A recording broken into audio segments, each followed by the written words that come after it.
Hello, everyone. I want to talk about intermolecular forces. Specifically, today I want to talk about dipole-dipole forces and in conjunction with that, hydrogen bonding. So our discussion today on intermolecular forces with dipole-dipole forces and like I said, including that with hydrogen bonding is going to be basically over just polar molecules, okay? Just polar molecules. I'll do a different video on anything that's nonpolar with London dispersion forces.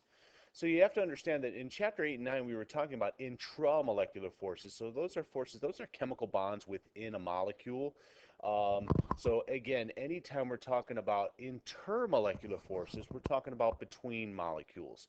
Now, we call them forces of attraction because they're not bonds.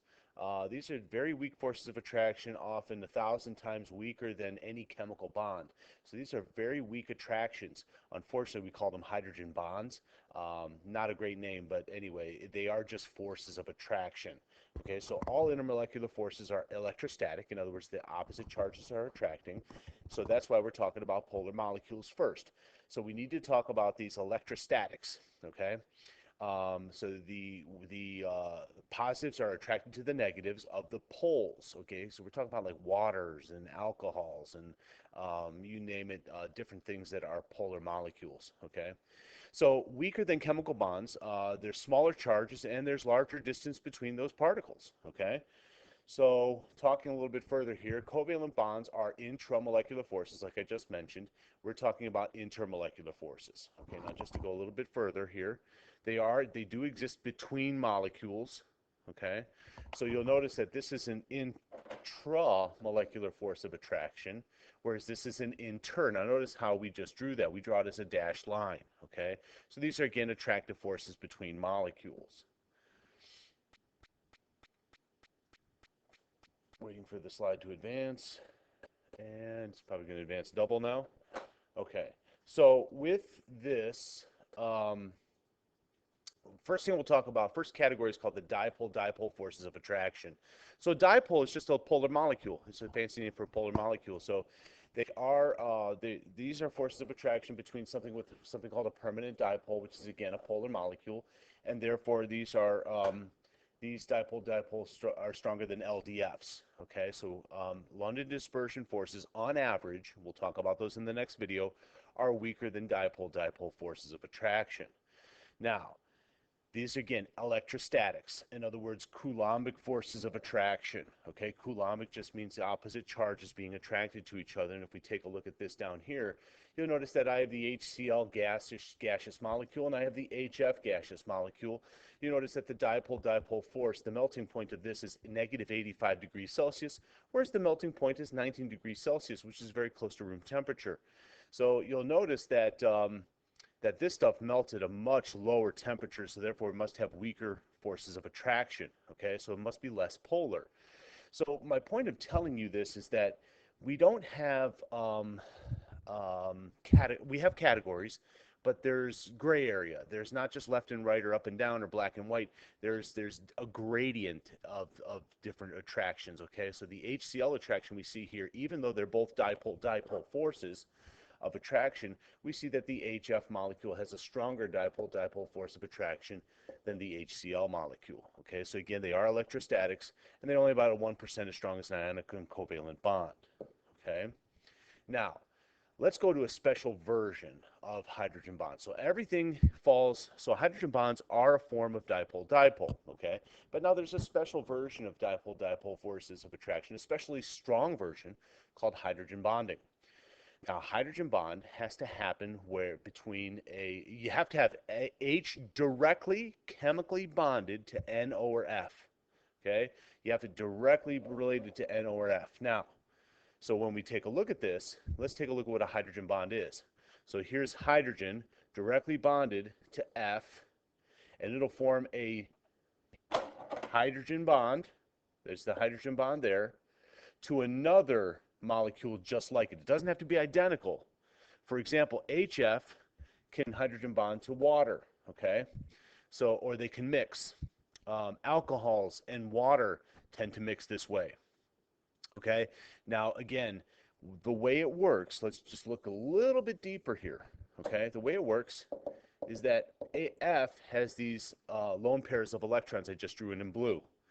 The hydrogen, which is a bare proton, which is chemically bonded to a highly electronegative atom like N, O, or F, is going to be attracted to the alone pairs of an adjacent molecule that's nearby. Okay? This is the hydrogen bond, but it has to be hydrogen directly bonded to N, O, or F, and then those forces between molecules can exist. Okay? Here's another look at the same thing. Okay? So again, why so strong? The reason is because hydrogen H plus is a bare proton, so it can really get in very close to those to the N or F, causing an extreme polarity of that molecule.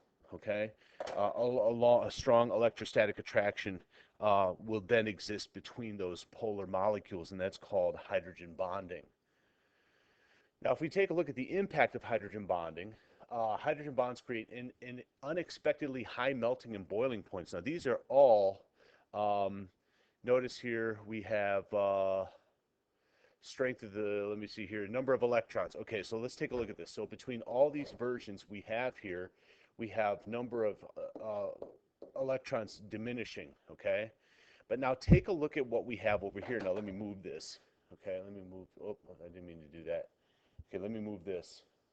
Okay. Now take a look at this.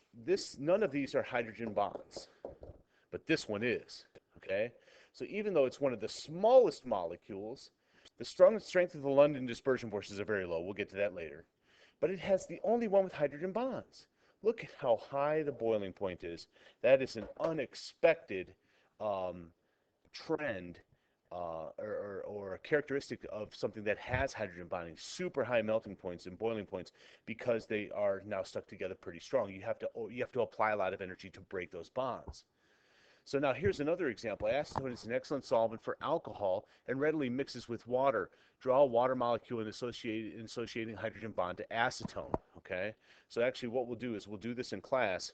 But essentially, what we have here is this. You're looking for lone pairs, and there's the lone pairs there. And water will be attracted to this and a hydrogen bond, but again, with these being negative in nature, it's going to be attracted to the H pluses. I'm sorry, the H atoms on the water molecule. Okay, so here is the hydrogen bond that exists here. Okay, the hydrogen bond that exists there. That's how we would draw that. Okay, more on that in class. Okay, we'll talk about this discrepant event in class, trying to keep this short so you guys can take a look at some of the things that we're up against here. So which of the following molecules would have a dipole-dipole intermolecular force? Okay, so dipole-dipole. So you're looking for a polar molecule. And the only polar molecule in this example is C.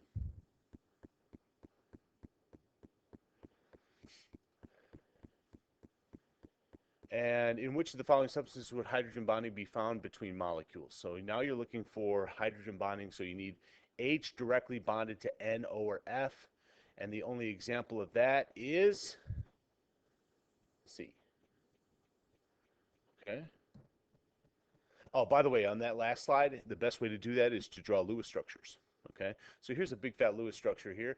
The indicated bond, is that a hydrogen bond? Well, do you have hydrogen directly bonded to N, O, or F? The indicated bond, this is not a hydrogen bond. Okay, that would be false, but it could set up hydrogen bonding somewhere else. Okay, so let's see how they answer this. Of course, that's false because that's not a hydrogen bond. That's a chemical bond that I just circled. They're referring to a chemical bond. A hydrogen bond would be some attraction to another highly polar bond.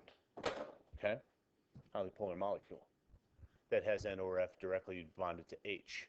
Which of the following arrows points to a hydrogen bond? Okay, so we're looking for an attraction. The only attraction there is the dashed line. That's going to be letter E.